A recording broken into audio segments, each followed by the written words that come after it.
नमस्कार दोस्तों, आपका स्वागत है मेरे YouTube चैनल स्टडी जीके गुरुजी पर। दोस्तों, मेरा नाम है ईश्वर पुरोहित। दोस्तों, आज की वीडियो के माध्यम से आपको हम बताने वाले हैं कि धारा 13 विवाह विच्छेद या तलाक किस प्रकार से होता है, उसकी संपूर्ण जानकारी आज की वीडियो के माध्यम से हम बताने वाले हैं। इस प्रकार दोस्तों, आज की वीडियो के माध्यम से आप तलाक या विवाह विच्छेद की संपूर्ण प्रक्रिया को जानने वाले हैं। तो दोस्तों, वीडियो को अंत तक जरूर देखें और मेरे चैनल को सब्सक्राइब कर दीजिए और बेल आइकन को भी प्रेस कर दीजिए, जिससे आने वाले वीडियो की नोटिफिकेशन आप तक समय समय पर पहुंचती रहे। वीडियो अच्छा है, वीडियो को लाइक, कमेंट, शेयर जरूर करें। चलिए टॉपिक को स्टार्ट करते हैं। देखिए, पिछली वीडियो में मैंने तलाक या विवाह विच्छेद किसे कहते हैं इस संबंध में विस्तृत रूप से बताया है। यदि आपने अभी तक वह वीडियो नहीं देखा है तो वह वीडियो भी देख लीजिएगा। फिर भी शॉर्ट में मैं आपको बता देता हूं कि जब पति पत्नी का एक साथ रहना संभव नहीं रह जाता है और ऐसे में वे अपने वैवाहिक संबंधों को स्थायी रूप से विखंडित करते हैं तो इसे तलाक या विवाह विच्छेद कहा जाता है। विवाह विच्छेद प्राप्त करने की पहली स्टेज है विवाह विच्छेद का आवेदन पत्र मय दस्तावेज के तैयार कर कोर्ट में पेश करना। धारा 13 का आवेदन बनाते समय आपको क्या क्या तैयारी रखनी है। पहला, आपको पति पत्नी के मध्य कोई विवाद हुआ है और उनके संबंध में किसी भी प्रकार के कोई आवेदन शासकीय कार्यालयों तथा पुलिस थानों में दिए गए हैं, उन सभी दस्तावेजों तथा लिखित रिपोर्ट व अन्य सभी संबंधित दस्तावेजों को संभाल के रखना है। पहला काम आपको यह करना है। दूसरा, आपको अपने विवाह से संबंधित दस्तावेज जैसे कि विवाह पत्रिका हुई, विवाह के फोटो, संतान उत्पन्न हो गई है तो उनके आधार कार्ड, जन्म प्रमाण पत्र, अपना आधार कार्ड, इन सभी दस्तावेजों को इकट्ठा कर लेना है।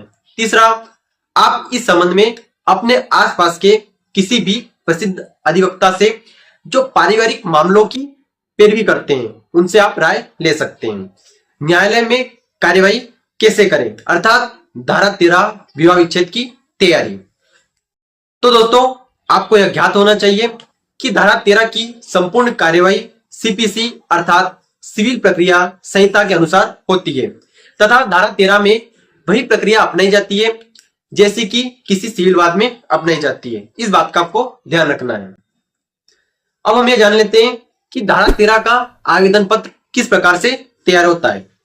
यदि विवाह विच्छेद दूसरे पक्ष की सहमति के बिना हो रहा है तो आपको धारा 13 में उल्लेखित आधारों में से किसी ठोस आधार पर न्यायालय में याचिका लगानी होगी।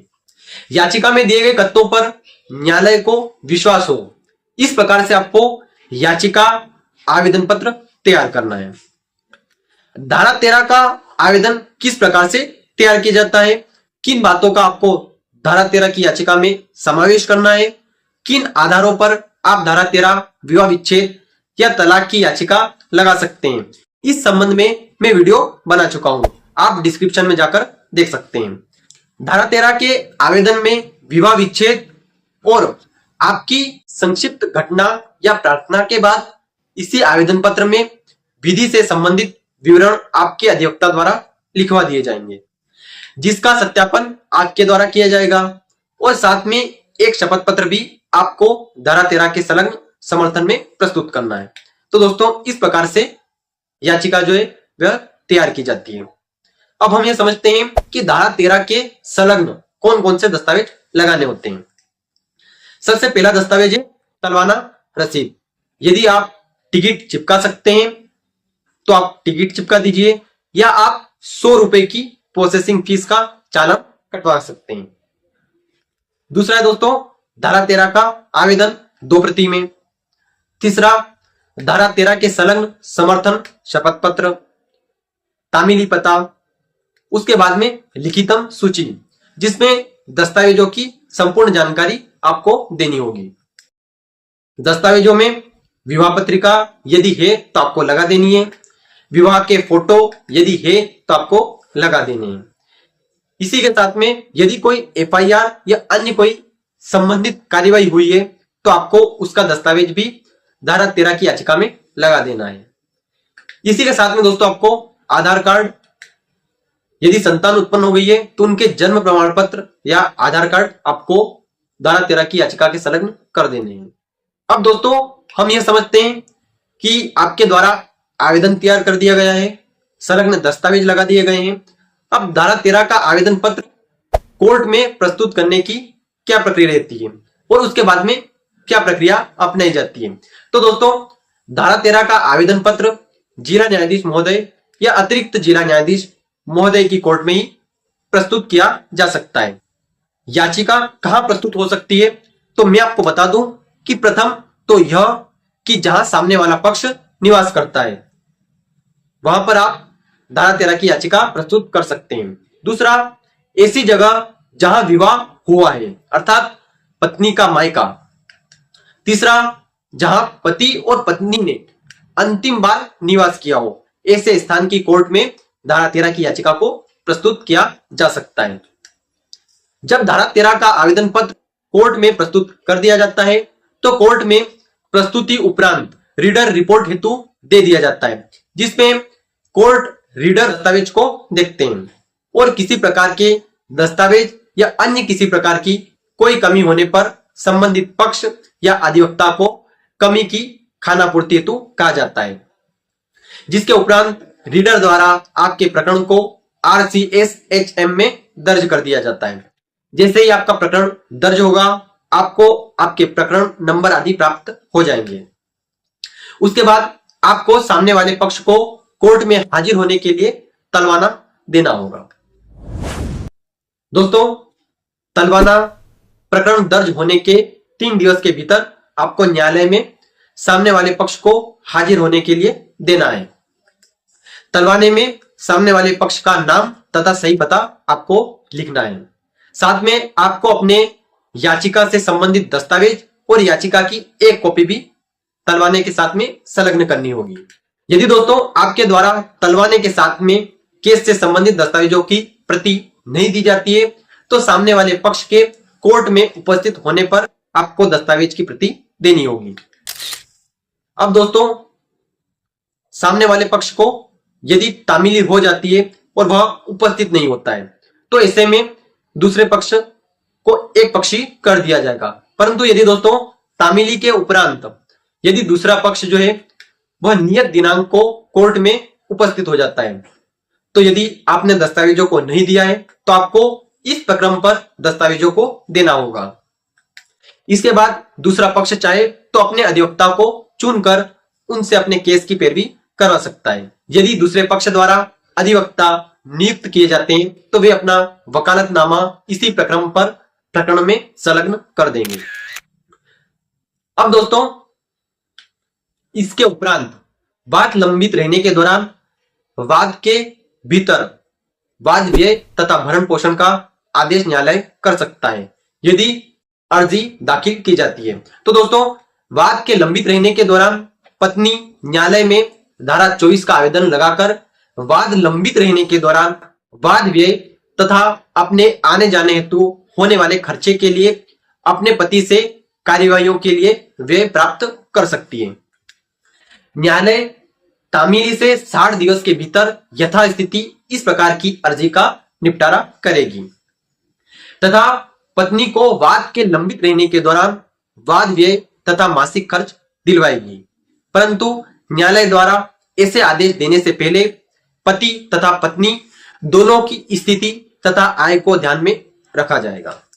अब दोस्तों धारा 24 का यदि आदेश हो जाता है उसके उपरांत सामने वाले पक्ष को धारा 13 की जो याचिका है उसका जवाब देना होता है। दूसरे पक्ष के द्वारा न्यायालय में धारा 13 का जवाब प्रस्तुत किया जाएगा जिसके साथ में शपथ पत्र भी प्रस्तुत किया जाएगा जिसमें धारा 13 के याचिकाकर्ता द्वारा किए गए समस्त कथनों का खंडन इस जवाब में किया जाएगा। दोस्तों इसके पश्चात कोर्ट के द्वारा धारा 13 की याचिका में उल्लेखित आधारों पर वाद प्रश्न निर्मित किए जाएंगे। इसके पश्चात दोस्तों प्रकरण को साक्ष्य सूची पर लगा दिया जाता है जिसमें कोई भी पक्षकार या तो मौखिक व्यक्त करेगा या फिर न्यायालय के माध्यम से साक्षी को उपस्थित करने हेतु साक्ष्य की सूची इस प्रकरण पर प्रस्तुत करेगा। इसके पश्चात दोनों पक्षों के न्यायालय में मुख्य तथा प्रतिपरीक्षण होंगे, जिसमें आपके अधिवक्ता द्वारा आपके मुख्य परीक्षण करवाए जाएंगे और आपकी पूरी घटना पर प्रकाश डाला जाएगा तथा आपके प्रकरण तथा धारा 13 के समर्थन में प्रस्तुत दस्तावेजों को प्रदर्शित करवाया जाएगा। इसके बाद सामने वाले अधिवक्ता के द्वारा आपका प्रतिपरीक्षण किया जाएगा और आपसे सवाल किए जाएंगे, जिसका आपको सावधानी से व सही उत्तर देना है।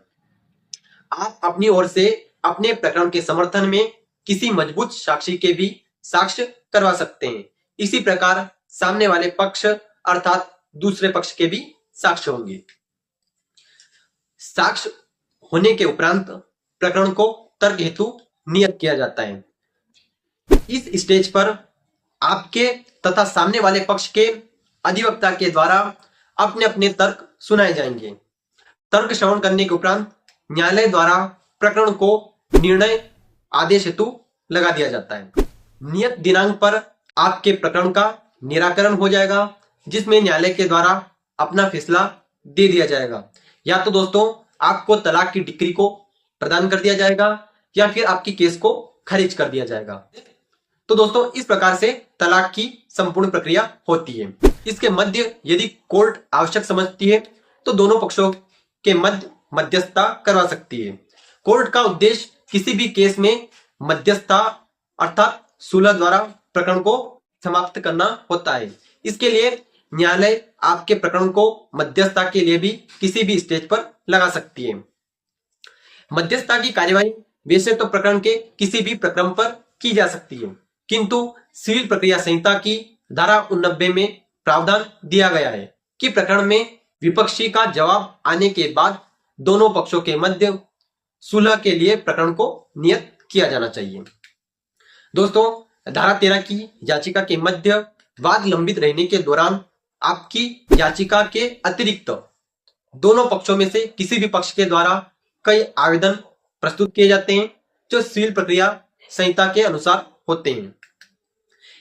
ऐसे आवेदन पत्रों को प्रकरण में दोनों पक्षों के द्वारा अपने अपने पक्ष को मजबूती प्रदान करने के लिए या दस्तावेजों को प्रस्तुत करने के लिए आवेदन जो है वह कोर्ट में प्रस्तुत किए जाते हैं।